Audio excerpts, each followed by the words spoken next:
Hello YouTube, I'm Kevin. And I'm Dan. And together we're Compass Roadz. With a Z. Why a Z? Well, because Compass Roadz with an S was already taken and we really liked the name, so we thought, hey, maybe ending with a Z would make it even cooler. So we decided to keep the name. Chances are though, if you're watching our ugly mugs and you're listening to us babble on right now, you're probably doing some research on full-time RV living or the RV lifestyle, or going nomad as some people call it, which is exactly what our channel is going to be about. And I want to give you a disclaimer. I want to be the first to apologize.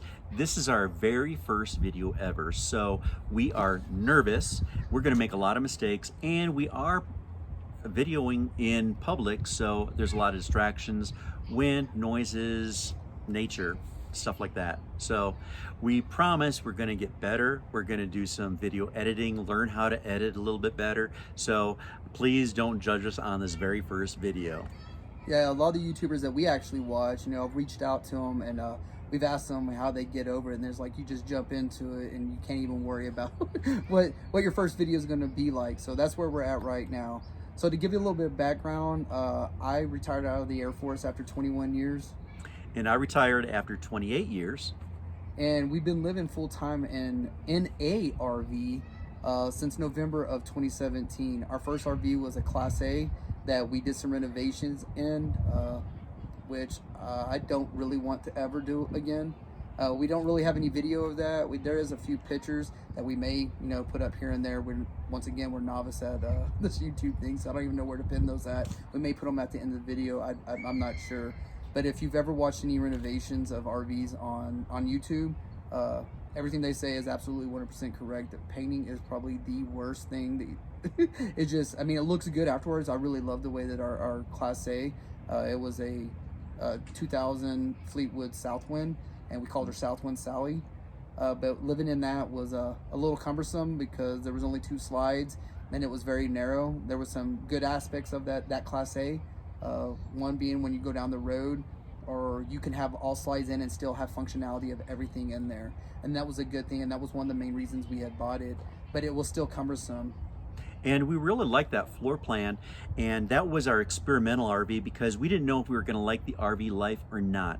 And we had 4 months before we were actually going to PCS to Holloman Air Force Base in New Mexico. And we thought, well, let's try it out for 4 months. If we like it, we'll continue doing it.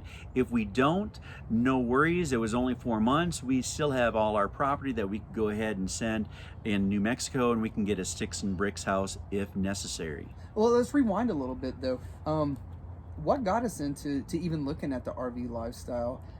Back in 2013, when I was stationed in Missouri, I started looking at tiny homes. Somebody was against tiny homes at that point in time. That was me. I like the whole concept. I like having a smaller footprint, the whole sustainability. We've kind of drifted from the sustainability a little bit, as in we wasn't using reclaimed stuff. That's what really attracted me to the tiny lifestyle, the tiny living. But then I got orders to San Antonio, and that's where we started going in and watching some YouTubers. Nomadic Fanatics, one of them. Less Junk, More Journey. There's some big heavy hitters in there. Pandemonium, because there were some individuals that were traveling, which is Pandemonium and Nomadic Fanatic. They have their animals with them, but we started watching them, and then we started getting into other people, couples and stuff like that were actually traveling full time, and there's families that travel full time and homeschool their kids, on the road, instead of just reading about certain things in the books. They were actually experiencing them.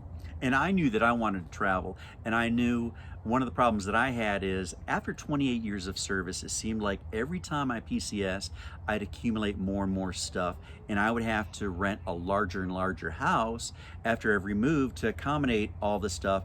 And yet I knew I had a lot of boxes that I hadn't even unpacked from decades prior, and I was just accumulating a lot of stuff. So it was a good way to get rid of all that stuff.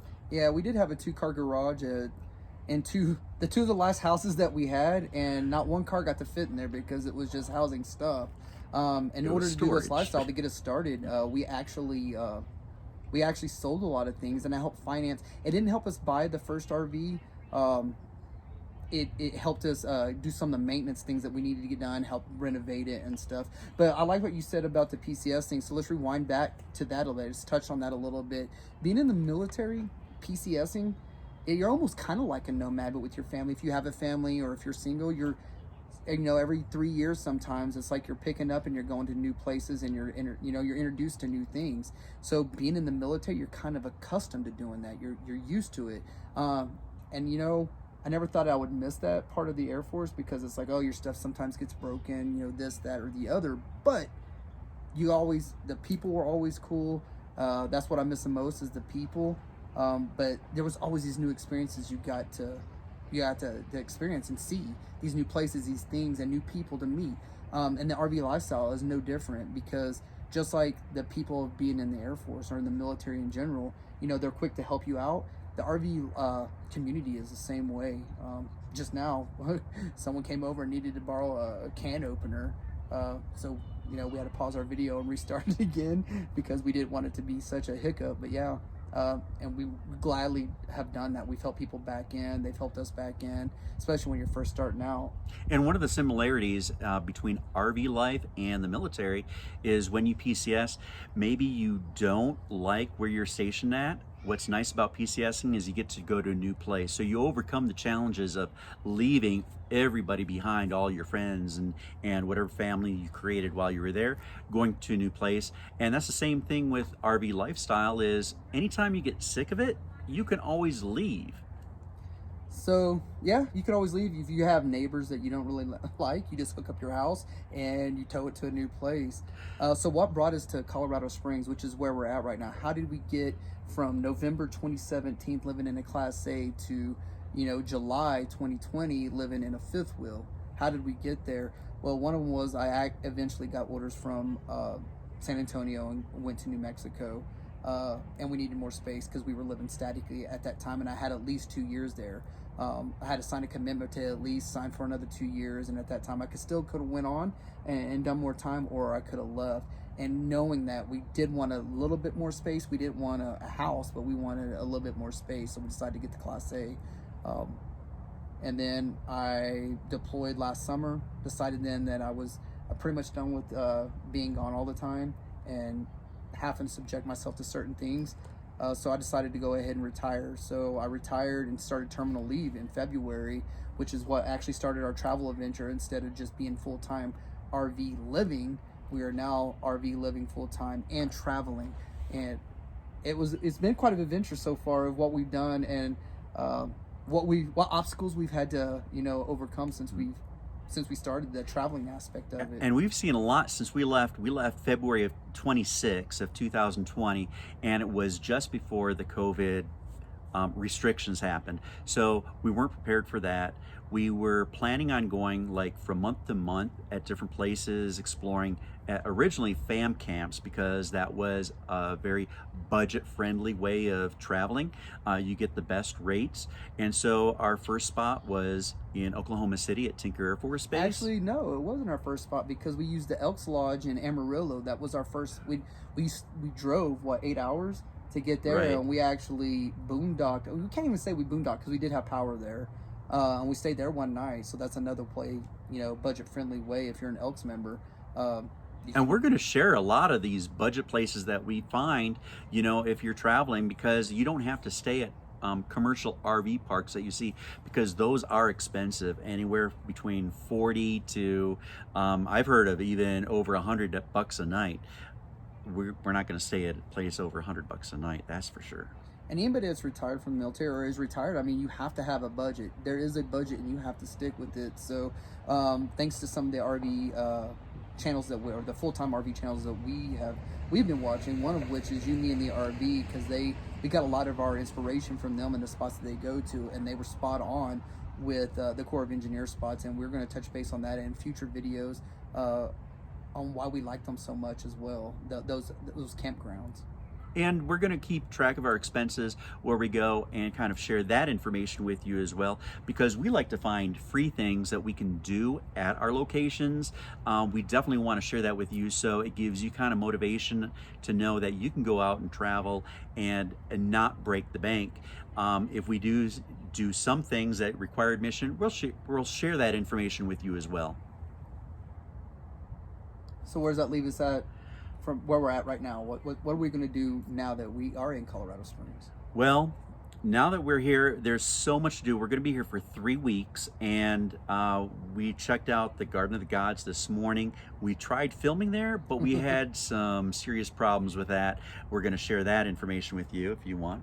Yeah, so we actually went out there, so it was kind of rough for us. One, being our first video, we thought that we could handle the public, and that would turn out to not be true. We couldn't really handle everybody watching us at that time. I think that's going to come with time, and I think a lot of first-time YouTubers in the first video, they have that. But that wasn't even the big issue. I think we could have overcame that because we did do it a little bit, and it started to get comfortable. But the biggest issue is we decided to take our 7-month puppy out there. A Siberian Husky. High energy, trying to train her. We're getting there. She's very well trained. But she wanted to go, and it was kind of hard to film. And other people had their pets out there, which is great because, you know, you can take your animal out there to that site. But with a puppy, it's like, and plus she's a Siberian Husky. She's got the ice blue eyes, and she drawed a lot of attention, which is kind of what we were not wanting to do, being our first video. So just to let you know, there will be different videos coming back from that. We will go back out there. One thing I will tell you about that place, though, is that it's free. It's free admission, and we're going to dive into that more the next time we go out there and we actually make our video why it's free, and then show you the sites and get different views from different vantage points and show you, you know, exactly what that's about. But that's not the only stuff that we're going to be doing while we're here. There's going to be several things that we're going to bring to you. We're going to make several videos, and they probably will be a little rough and getting better as we go through.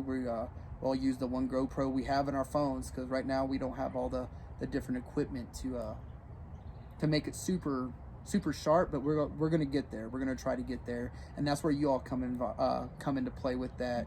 The more you watch our videos, and we'll definitely like to take your tips and tricks that maybe some of you YouTubers that may have found this video could give us, or even our followers.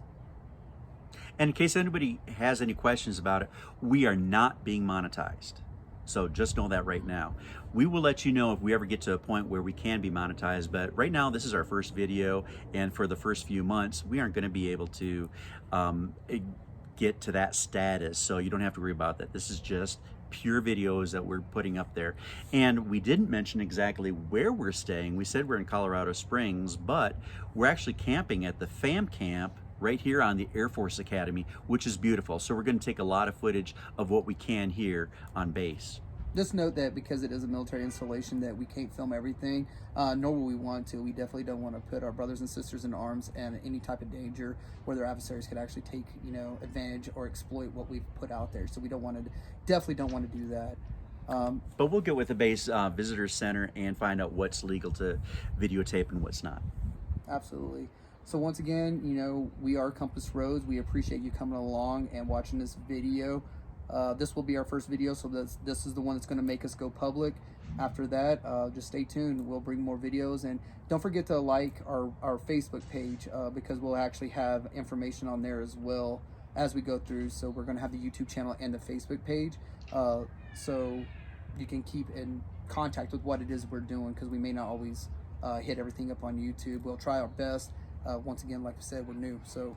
And we're going to learn to interact with you as well. So please comment, you know, even if it's just to say hi, where you're at. If you've ever been to the Air Force Academy or in Colorado Springs, maybe you can give us some ideas of what to check out while we're here. We're going to be here for about 3 weeks. About 3 weeks, and we're normally not this monotone. We're going to take you around. We're going to show you the good and the bad, because obviously not just the dog tripped us up today. Literally did not just trip us up because I missed a step and fell flat on my face in front of a bunch of people. And I didn't capture that on camera. Oh, I wish we would have, but it was embarrassing. So, I mean, we do have some fails, and that's what we want to do. We want to show you the good and the bad. It's not just going to be all good, everything is sunshine and rainbows, because it's not. That's not how life works. But come along for the ride. It's going to be a journey for you and for us. And we look forward to doing it with you. Thank you.